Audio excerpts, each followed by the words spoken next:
આ તરફ વલભીપુર નગરપાલિકાની બેદરકારીથી સ્થાનિકોમાં ભારે રોષ જોવા મળી રહ્યો છે। 3 મહિનાથી સફાઈ કર્મીઓને પગાર નથી ચૂકવાયો। ડોર ટુ ડોર કચરો લેવાનું કામ 3 મહિનાથી સદંતર બંધ છે। સફાઈ કર્મીઓએ કામ બંધ કરતા ઠેર ઠેર કચરાના ઢગલા જોવા મળી રહ્યા છે। સ્થાનિકે નગરપાલિકા કચેરીઓમાં જઈ કચરો ઠાલવીને પોતાનો રોષ વ્યક્ત કર્યો હતો। ઠેર ઠેર ગંદકીનું સામ્રાજ્ય સર્જાતા સ્થાનિકોમાં રોષ છે। વહેલી તકે સમસ્યાનું નિરાકરણ આવે તેવી સ્થાનિકોની માંગ છે।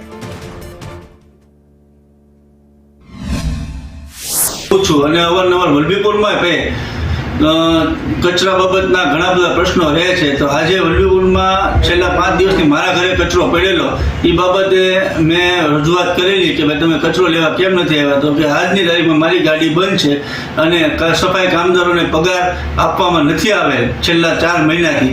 એટલા માટે કોઈ સફાઈ કામદારો આવતા નથી। એટલા માટે મારા જે ઘરમાં 3-4 દિવસનો કચરો હતો તે વલભીપુર નગરપાલિકામાં મેં મારા રાગ દ્વેષ અને રોષથી ત્યાં ઠલવવામાં આવ્યો છે। અત્યારે હું ચાર્જમાં પ્રમુખ છું વલભીપુર નગરપાલિકાનો।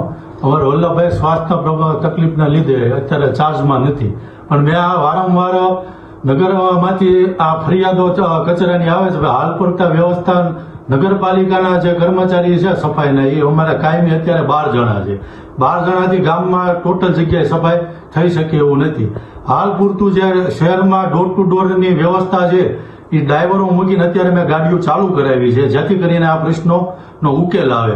અને ટૂંક સમયમાં અમે આ ટેન્ડર વ્યવસ્થા અને સાહેબના અમારા ચીફના કહેવા પ્રમાણે જે સૂચનો છે સફાઈ વિષયમાં એ અમલીકરણ કરવા માટેની તૈયારી છે।